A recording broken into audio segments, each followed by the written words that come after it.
नमस्कार, मैं रघुनाथ प्रसाद। आज विशेष अनुरोध कर रहा हूँ पिछड़े वर्ग से, अत्यंत पिछड़े वर्ग से, अनुसूचित जाति से, अनुसूचित जनजाति से, कि आप अपने महापुरुषों को याद करिए। इस वर्ष बिहार में चुनाव है, अगले वर्ष पश्चिम बंगाल, असम, केरल और तमिलनाडु में चुनाव है और 2027 के शुरू में उत्तर प्रदेश में चुनाव है। नेता लोग तो सांप्रदायिक सद्भाव बिगाड़ने के लिए जो भी नारेबाजी हो सकती है वो तो देते ही हैं, चुनाव के समय भी। और आज का इलेक्शन कमीशन इस पर कोई अब तवज्जो भी नहीं दे रहा। अब तो ये बात खत्म हो गई है कि मॉडल कोड ऑफ कंडक्ट में ये लिखा हुआ है कि धर्म के नाम पर वोट नहीं मांगना है, जाति के नाम पर वोट नहीं मांगना है। अब वो बात खत्म हो गई। अफसोस की बात है जो पहले नहीं हुआ करता था। अफसोस की बात ये है कि अब कई बाबा लोग, मैं नाम किनका किनका लूँ, कई बाबा लोग कथावाचन के जरिए, धार्मिक कथावाचन के जरिए संदेश राजनीतिक दे रहे हैं। एक विशेष राजनीतिक दल के एजेंडा को आगे बढ़ाने के लिए वो जगह जगह कार्यक्रम कर रहे हैं और लोगों को भड़काने का काम कर रहे हैं। मैं सामाजिक न्याय के लोगों से अनुरोध करता हूँ कि अपनी पीढ़ी को दीजिए, समझाइए। और मैं अनुरोध आपसे करता हूँ कि आप स्वयं भी पढ़िए और अपने बाल बच्चों को भी समझाइए कि आपको पढ़ना चाहिए भारतीय संविधान को, जो डॉक्टर बाबा साहब के नेतृत्व में 7 सदस्यीय कमेटी ने बनाया और जिसे संविधान सभा ने पारित किया। अपने बच्चों को समझाइए और आप खुद भी समझिए कि जीवनी किनकी पढ़नी चाहिए। तो पढ़नी चाहिए ज्योतिबा फुले की, पढ़नी चाहिए सावित्रीबाई फुले की, पढ़नी चाहिए पेरियार रामासामी नायकर की, जीवनी पढ़नी चाहिए छत्रपति साहू जी महाराज की, जीवनी पढ़नी चाहिए डॉक्टर B.R. अम्बेडकर साहब की, जीवनी पढ़नी चाहिए डॉक्टर राम मनोहर लोहिया जी की, जीवनी पढ़नी चाहिए जननायक कर्पूरी ठाकुर जी की, जीवनी पढ़नी चाहिए मान्यवर कांसीराम जी की, जीवनी पढ़नी चाहिए श्री राम स्वरूप वर्मा साहब की, श्री जगदेव प्रसाद साहब की, श्री चंद्रिका प्रसाद जिज्ञासु साहब की, श्री शिव प्रसाद चौरसिया साहब की। आप इनकी जीवनी को अगर आप नहीं पढ़ेंगे, इनके विषय में अगर आप नहीं जानेंगे, तो आप ये नहीं समझ पाएंगे कि आज जो आपको हक मिला है कि आप उच्च जाति के साथ एक साथ बैठ सकते हैं कुर्सियों पर। आप एक साथ थाना, ब्लॉक, अनुमंडल, जिला कमिश्नरी और राज्य सचिवालय में आप बराबरी के साथ कुर्सी पर बैठकर अपनी बात रख सकते हैं। आज जो आप देख रहे हैं कि चाहे थाना में पदाधिकारी हों, ब्लॉक अंचल में पदाधिकारी हों, तहसील में पदाधिकारी हों, सब डिवीज़न में पदाधिकारी हों, जिलों में पदाधिकारी हों, कमिश्नरी और सचिवालय में पदाधिकारी जो हैं, या विभिन्न क्षेत्रों में, चाहे वो डॉक्टर हों, इंजीनियर हों, वो चाहे क्लास 1 सेवा में है, क्लास 2 सेवा में हो, क्लास 3 सेवा में हो, क्लास 4 सेवा में हो, हर जगह सरकारी क्षेत्र में यदि आप पाते हैं कि हाँ अनुसूचित जाति के लोग काम कर रहे हैं, अनुसूचित जनजाति के लोग काम कर रहे हैं, अत्यंत पिछड़ा वर्ग के लोग काम कर रहे हैं, पिछड़ा वर्ग के लोग काम कर रहे हैं, अत्यंत पिछड़ा वर्ग और पिछड़ा वर्ग में मुसलमानों की भी कमज़ोर जातियाँ हैं, शेड्यूल्ड कास्ट में सिखों की भी कमज़ोर जातियाँ हैं, शेड्यूल्ड ट्राइब में ईसाइयों की भी कमज़ोर जातियाँ हैं। तो ये बड़ी संख्या में आज अगर सरकारी सेवाओं में हैं तो ये देन इन महापुरुषों की। आपको ये अगर बाबाओं के भ्रम में अगर आप पढ़ते हैं,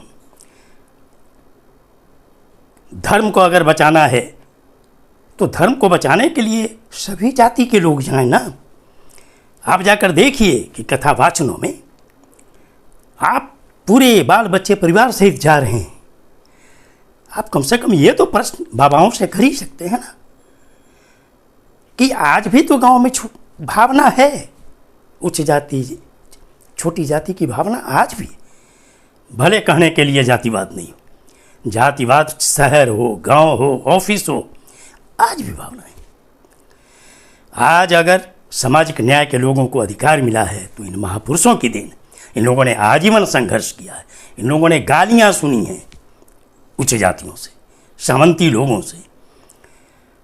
अगर देश की आज़ादी के बाद जमींदारी खत्म नहीं होती, अगर राजाओं का राज्य नहीं खत्म होता, तो आपको क्या मिलता? आज जो बार बार हिंदू राष्ट्र की बात की जाती है, आप उन कथावाचनों में बाबा से प्रेम पूर्वक पूछिए कि हिंदू राष्ट्र क्या संविधान में है, और अगर संविधान में नहीं है तो हिंदू राष्ट्र बनेगा कैसे?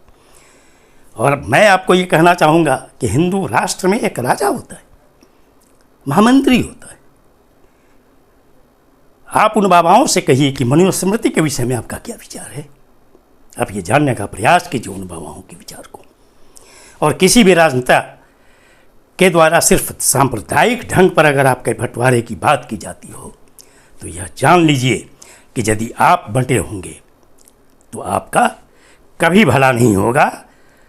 आपको सामाजिक न्याय की रक्षा के लिए काम करना है। आपको भड़काया जाएगा कि अरे उत्तर प्रदेश में, बिहार में जब यादव मुख्यमंत्री थे तो सिर्फ यादवों को फायदा हुआ। अरे आप जानिए, समझिए कि सच्चाई क्या होगा कि अगर नीतीश कुमार जी रहे तो कुर्मियों को फायदा हुआ।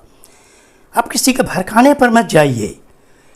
मायावती जी की सरकार रही, मुलायम सिंह यादव जी की सरकार रही, अखिलेश यादव जी की सरकार रही, तो लोग कहेंगे कि यादवों की चलती हो गई, जाटवों की चलती हो गई। इस भरमाने में मत आइए। बिहार में अगर लालू यादव और राबड़ी देवी और नीतीश कुमार की सरकार आई तो सिर्फ उनकी जातियों के लोग आगे बढ़े, ऐसा नहीं है। आपको अगर आवाज़ मिली, इनमें बहुत महापुरुषों ने बहुत त्याग किया है। आप सोचिए कि जगदेव बाबू की हत्या क्यों हुई। आप सोचिए कि कर्पूरी ठाकुर को इतनी भद्दी भद्दी गालियाँ क्यों दी गई। आप सोचिए कि मानवर कांसी राम जी ने साइकिल से लोगों को जगाने का काम क्यों किया। लोहिया ने क्यों नारा दिया कि संसोपा ने बांधी गांठ, पिछड़ा पावे 100 में 60। कर्पूरी जी ने कहा कि अधिकार पाना हो तो लड़ना सीखो, पग पग पर अड़ना सीखो। जगदेव बाबू ने कहा कि 100 में 90 शोषित है, 90 भाग हमारा है। उन्होंने तो यहाँ तक कहा था कि हमारी पहली पीढ़ी मारी जाएगी, दूसरी पीढ़ी जेल जाएगी, तीसरी पीढ़ी शासन में आएगी। आप उस पीढ़ी के हैं कि आप अपने आप को सोचिए कि आपको किन्हें वोट करना है। किन्हें वोट करने से सामाजिक न्याय का परचम फहराएगा। हर हाल में आप ऐसा काम कीजिए कि जो सामाजिक न्याय की पार्टियां हैं उनके नेतृत्व में सरकार बने। अगर आप ऐसा नहीं करेंगे और इन महापुरुषों का जिनका नाम मैंने लिया उनकी जीवनी को आप नहीं पढ़ेंगे तो आप उन्हीं बाबाओं के भ्रम में चले जाएंगे, उन्हीं नेताओं के भ्रम में चले जाएंगे। आपने कभी यह नहीं सुना होगा कि कोई उच्च जाति के व्यक्ति, अगर किसी उच्च जाति के नेता पर कोई आरोप लगा हो तो उनके विरुद्ध कोई बोलने को तैयार नहीं होगा। लेकिन जो पिछड़े हैं, जो दलित हैं, उनमें ये बहुत बड़ी बात है कि उनके नेताओं पर अगर कोई आरोप लग गया तो उच्च जाति से ज़्यादा पिछड़ी और दलित जातियों को ले कहेंगे कि अरे इन पर तो यह आरोप। इसलिए समझिए, अपनी भविष्य को समझिए। और बच्चों को पुनः मैं दोहराता हूँ, ज्योतिबा फूले, सावित्रीबाई फूले, पेरियार रामास्वामी नायकर, छत्रपति साहू जी महाराज, अम्बेडकर, लोहिया, कर्पूरी, कांसीराम, जगदेव प्रसाद, रामस्वरूप वर्मा, ललई सिंह यादव, जिज्ञासु और चौरसिया साहब के जीवनी को जरूर पढ़वाइए। ये वीडियो आपको अच्छा लगा हो तो निश्चित तौर पर लाइक करें, शेयर करें। अब तक मेरे चैनल को आपने सब्सक्राइब नहीं किया, सब्सक्राइब करें, बेल आइकन को टच करें ताकि मेरे हर आने वाले वीडियो का नोटिफिकेशन आपको तुरंत मिल जाए। आप सभी लोगों के लिए शुभकामनाएं। धन्यवाद। जय